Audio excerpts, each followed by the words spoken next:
Mga kabebo, narito na naman tayo at gumawa nga tayo ngayon ng masarap na brownies. Ito ang mga ingredients niya. Harina, cocoa powder, salted butter, sugar, chocolate, baking powder, at vanilla extract.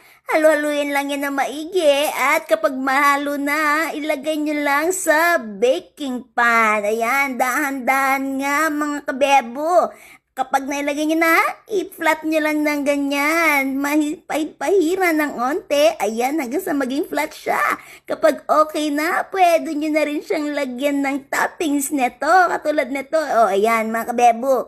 Kaso yan. Sa English, cashew nuts. Alright. Pwede nyo rin naman gamitan ng iba. Bahala kayo kung anong gusto nyo. Depende sa trip nyo kung saan kayo mga masaya, mga kabebo. Pag nailagay nyo ng ganyan, pwede nyo nang isa lang sa air fryer yan. Ito nga pala. Yan.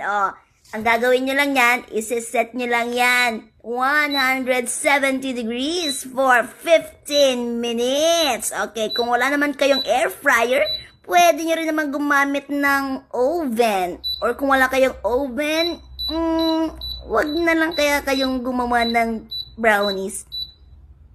Char! Huwag na kayo magtampo. Ito na. Voila! Ito na nga ang brownies natin. Ang sarap-sarap!